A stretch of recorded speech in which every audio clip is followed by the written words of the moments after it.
ಸರ್ಕಾರದ ವತಿಯಿಂದ 7 ಕೋಟಿ ಕನ್ನಡಿಗರ ವತಿಯಿಂದ ಹೃದಯಪೂರ್ವಕವಾದಂಥ ಗೌರವವನ್ನು ಸಲ್ಲಿಸ್ತಾ ಇದ್ದಾರೆ. ಅವರಿಗೆ ಮಾಲಾರ್ಪಣೆ ಮಾಡಿಕೊಂಡಿದ್ದಾರೆ ಸರ್ಕಾರದ ವತಿಯಿಂದ. ಅದರಲ್ಲಿ ಕುರಿಯಪ್ಪನವರು, ಮಹದೇವಪ್ಪನವರು, ಆಂಜನೇಯವರು, ಶಿವಣ್ಣವರು, ಇನ್ನೂ ಅನೇಕ ಜನಗಳು ಭಾಗವಹಿಸಿ ಅದೆಲ್ಲ ಭಾಗವಹಿಸಿದ್ದಾರೆ. ಭಾಳ ಜನ ಸಂಘ ಸಂಸ್ಥೆಗಳೆಲ್ಲ ಭಾಗವಹಿಸಿದ್ದಾರೆ. ಅಧಿಕಾರಿಗಳು ಇವರು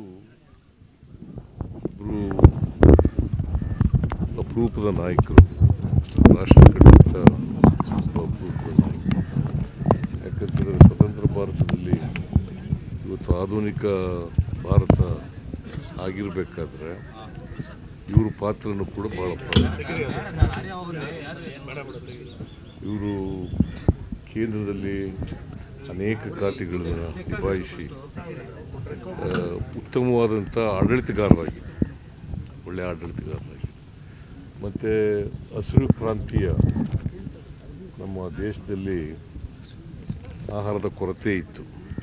ನಾವಿನ್ನೂ ಸ್ವಾವಲಂಬನೆಯನ್ನು ಮಾಡಿರಲಿಲ್ಲ. ಬಾಬು ಜಗಜೀವನ್ ರಾಮ್ ಅವರು ಕೃಷಿ ಸಚಿವರಾಗಿ, ರಕ್ಷಣಾ ಸಚಿವರಾಗಿ ಮತ್ತು ಇನ್ನಿತರ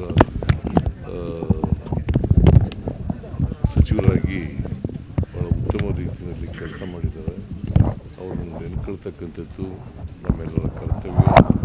ಅವರು ನಮಗೆಲ್ಲರಿಗೂ ಸ್ಫೂರ್ತಿ, ಉತ್ತಮ ಆಡಳಿತ ಕೊಡಲಿಕ್ಕೆ ಅಂತಕ್ಕಂಥ ಮಾತುಗಳನ್ನು ಸಂದರ್ಭದಲ್ಲಿ ಹೇಳಲಿಕ್ಕೆ ಬಯಸ್ತಾ ಇದ್ದಾರೆ. ಅವರು ಒಬ್ಬ ಈ ದಲಿತರು, ಹಿಂದುಳಿದವರು, ಅಲ್ಪಸಂಖ್ಯಾತರು, ಕಾರ್ಮಿಕರು ಇವರ ನಾಯಕರಾಗಿದ್ದಂಥ ಇವರಿಗೆ ಭಾಳಷ್ಟು ಇವರನ್ನು ಸಾಮಾಜಿಕ ನ್ಯಾಯ ಕೊಡಲಿಕ್ಕೆ ಭಾಳಷ್ಟು ಪ್ರಯತ್ನ ಮಾಡಿದರು.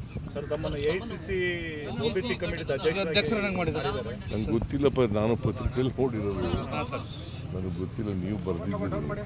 ನಾನು ಇವತ್ತು ಮಾತಾಡ್ತೀನಿ ಹೈಕಮಾಂಡ್. ಹೌದಪ್ಪ, ಅದು ಒಂದು ಮೀಟಿಂಗ್ ಮಾಡಿ ಅಂತ ಹೇಳಿದರು. OBC ಅಧ್ಯಕ್ಷರು, ಕೇಂದ್ರದ OBC ಅಧ್ಯಕ್ಷರು ಕರ್ನಾಟಕದಲ್ಲಿ ಒಂದು ಮೀಟಿಂಗ್ ಮಾಡಿ ಅಂತ ಹೇಳಿದರು.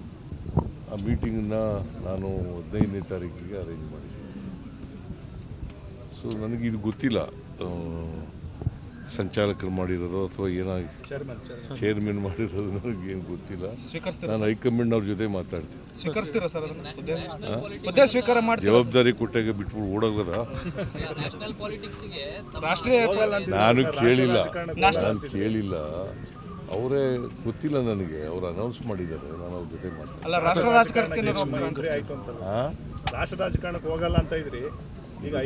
ರಾಜಕಾರಣ ಅಲ್ಲ ಇದು, ಏನಂತ ಪೋಸ್ಟ್ ಕೊಟ್ಟಿದ್ದಾರೆ ಗೊತ್ತಿಲ್ಲ ನನಗೆ. ಯಾಕಂದರೆ ಒಂದೊಂದು ಪತ್ರಿಕೆಯಲ್ಲಿ ಒಂದೊಂದು ಥರ ಇದೆ. ನೋಡ್ತೀನಿ, ಕೇಳಿ ಮಾತಾಡ್ತೀನಿ.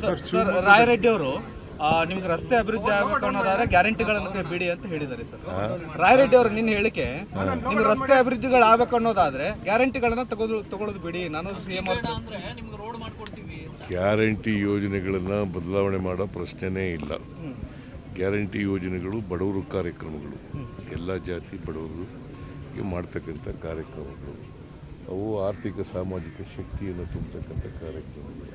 ಅವನ್ನು ಮಾಡೋ ಪ್ರಶ್ನೆಯೇ ಇಲ್ಲ. ನಾವು ಈ ಸಾರಿ ಪ್ರತಿ MLAಗೆ ರಸ್ತೆಗಳಿಗೆ, ಬ್ರಿಡ್ಜ್ಗಳು ಮಾಡಲಿಕ್ಕೆ, ಗ್ರಾಮೀಣ ರಸ್ತೆಗಳು ಮಾಡಲಿಕ್ಕೆ ಅವರು ಸ್ವಲ್ಪ ಹಣ ಕೊಡ್ತಾ ಇದ್ದೀವಿ. ಎಲ್ಲ MLAಗಳಿಗೂ ಕೊಡ್ತಾ ಇದ್ದೀವಿ, BJP MLAಗಳಿಗೂ ಕೊಡ್ತಾ ಇದ್ದೀವಿ, JDS MLAಗಳಿಗೂ ಕೂಡ ಕೊಡ್ತಾ ಇದ್ದೀವಿ. ಸರ್, ಶಿವಮೊಗ್ಗದಲ್ಲಿ ಕೋಮುಗಲಭೆ ಆಗಿದೆ. ನೋಡಿಲ್ಲ, ನಂಗೆ ಗೊತ್ತಿಲ್ಲ, ಕೇಳ್ತೀನಿ.